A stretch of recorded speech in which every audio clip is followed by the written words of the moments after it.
There is a living thing on this planet that was already old when the first stone of the Great Pyramid was laid. Not a fossil, not a preserved specimen behind glass in some museum. A living, breathing, biologically active organism right now, today, as you watch this, still pulling water from the ground, still producing new growth. Scientists have studied it, measured it, run the numbers through every model they have. And the conclusion they keep arriving at is the same one they can't fully explain. By everything we understand about biology, this thing should be dead. The mechanisms that keep living organisms alive have limits, hard, measurable, well-documented limits. And this organism has blown past all of them. This isn't a mystery in the way people usually use that word on the internet. There's no conspiracy here, no hidden agenda. This is science looking directly at a fact, confirming the fact is real, and then quietly admitting it doesn't fully understand how the fact is possible. So let's go through it properly. Let's look at what this organism is, what the biology actually says should happen to living things over time. There's a valley in eastern California that most people drive past without stopping. It's not dramatic landscape, no famous landmarks. Just dry mountain terrain, high altitude, thin air and cold that cuts through you even in summer. The White Mountains. And growing across the rocky slopes at elevations above 10,000 feet, in soil so poor and dry that almost nothing else survives there, are some of the oldest living trees on the planet. They're called bristlecone pines, Pinus longeva. Twisted, dense, stripped of bark on most of their surface by millennia of wind and ice. The wood so resinous and hard that it resists rot for centuries even after death. These trees don't look like they're thriving. They look like they've been through something because they have 5,000 years of something. The oldest confirmed individual, a single genetically unique non-clonal tree, is named Methuselah. Its exact location is kept secret by the U.S. Forest Service. The previous oldest known tree, a bristlecone called Prometheus, was cut down by a researcher in 1964. They didn't know how old it was until they counted the rings afterward. It was 4,862 years old. Methuselah is currently estimated at just over 4,850 years old. That number is not an approximation or a guess. It's derived from dendrochronology, the science of counting and analyzing tree rings, cross-referenced with radiocarbon dating. This tree was already centuries old when the Bronze Age began. It was alive when the wheel was being invented in Mesopotamia. It has been continuously alive through every single event in recorded human history. Every empire, every plague, every war, every revolution. All of it happened while this tree was simply standing on a cold slope in California, growing a fraction of a millimeter per year. Every living organism ages. This is not a philosophical statement. It's a mechanical one. Cells divide each time they divide. The protective caps at the end of chromosomes, called telomeres, get slightly shorter. When telomeres wear down to nothing, the cell can no longer divide properly. It enters a state called senescence. It stops functioning normally, starts producing inflammatory signals, and eventually dies. This process is universal across complex life. It happens in humans, in animals, in plants. In humans, this plays out over roughly 70 to 100 years before the accumulated cellular damage becomes incompatible with life. In trees, the process is slower, much slower, but it still operates. Cells still divide, telomeres still shorten, damage still accumulates. Now do the math on 5,000 years. A bristlecone pine growing for 5 millennia has gone through an almost incomprehensible number of cellular division cycles. The vascular system, the internal network of tubes that moves water and nutrients from roots to canopy, has to keep functioning across a trunk that has been expanding and changing for 50 centuries. Genetic mutations accumulate every single year. Copying errors in DNA build up with every new round of cell division. Environmental damage from UV radiation, from drought stress, from freeze-thaw cycles at high altitude, all of it leaves marks at the molecular level. By every model biologists use to project the aging of plant tissue, a tree this old should show catastrophic systemic failure. The vascular system should have collapsed. The root system should have lost the ability to absorb water effectively. The meristematic tissue, the actively dividing cells responsible for new growth, should have accumulated so many errors that new growth becomes impossible. Methuselah is still producing new growth, normal, healthy, structurally sound new growth every year. For a while, it seemed like the answer might lie in something called negligible senescence, the idea that some organisms simply don't show increasing mortality rates with age. A handful of organisms appear to show this: the ocean quahog clam, certain species of rockfish, the naked mole rat, in a more limited sense. But here's the problem with applying that framework to a 5,000-year-old tree. Negligible senescence is documented in organisms where we can observe population-level mortality data. We can track 1,000 quahog clams and measure whether older ones die at higher rates. With bristlecone pines, we don't have population data at the multi-millennium scale.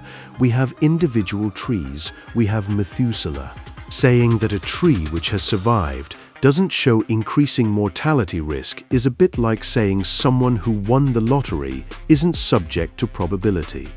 Survival is not the same as immunity to the process.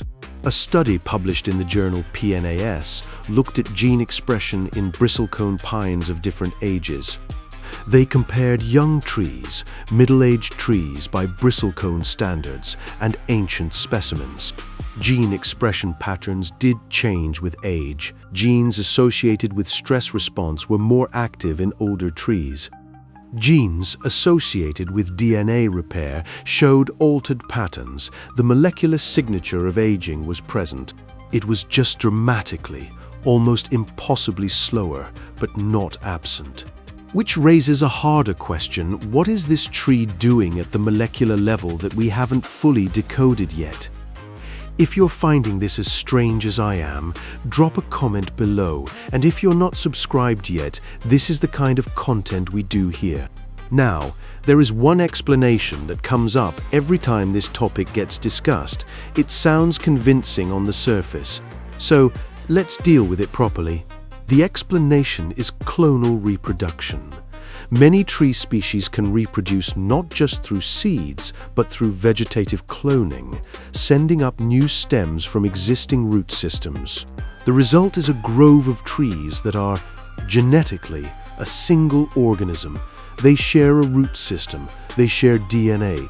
The most famous example is a grove in Utah called Pando, a massive stand of quaking aspens, all connected to a single root system.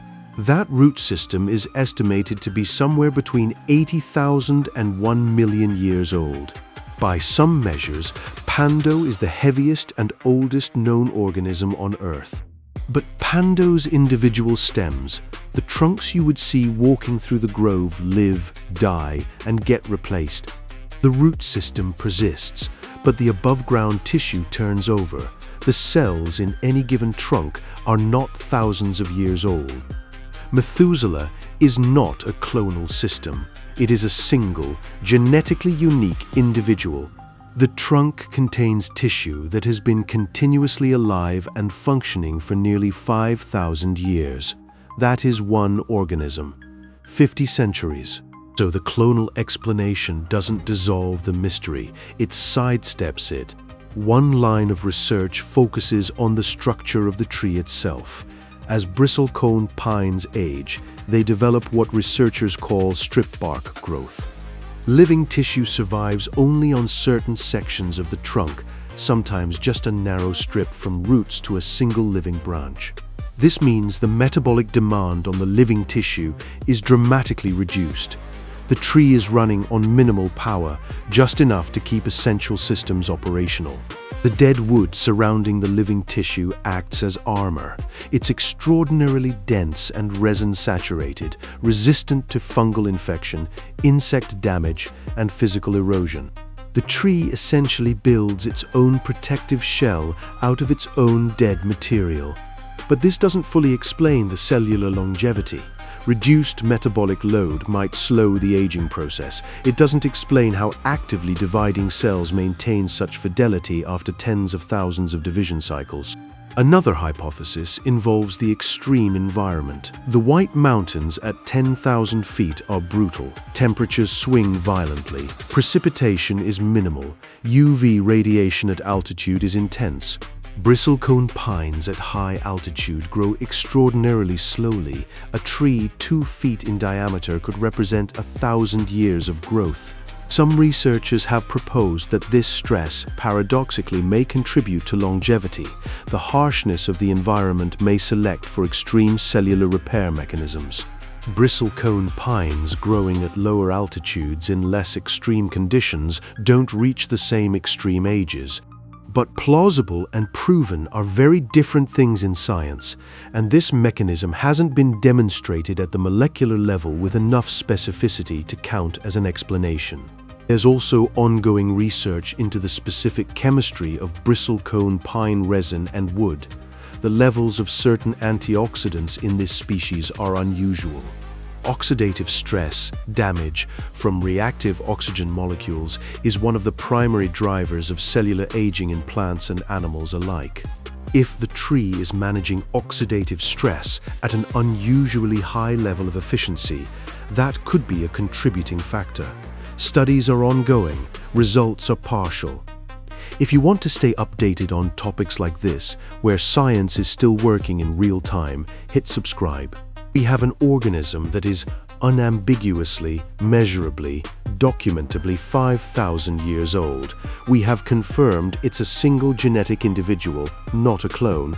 We have cellular data showing that aging processes are present, but operating at a rate our models don't fully account for. We have several partial explanations: strip bark morphology, extreme environment selection, possible antioxidant efficiency, each contributing something to the picture. And we have an honest gap between what those explanations account for and what we actually observe. The complete mechanistic picture, the full explanation of exactly how this tree maintains cellular function across 5 millennia, is not finished yet. The people who study this for a living will tell you that directly. It's in the papers, it's in the discussion sections where researchers outline what their data doesn't yet explain. We live in an era of unprecedented scientific capability. We can sequence an entire genome in hours. We can measure the expression of individual genes in individual cells. And we are still looking at this tree and saying, we know it works. We don't fully know how. Methuselah was old before the first human civilization wrote anything down. It will probably still be standing long after we've answered these questions. If this kind of deep dive is what you're here for, leave a comment with what you'd want us to go through next. Like this video if you made it this far. The algorithm needs a signal that people still watch things that take longer than 90 seconds to make a point. And we'll see you in the next one.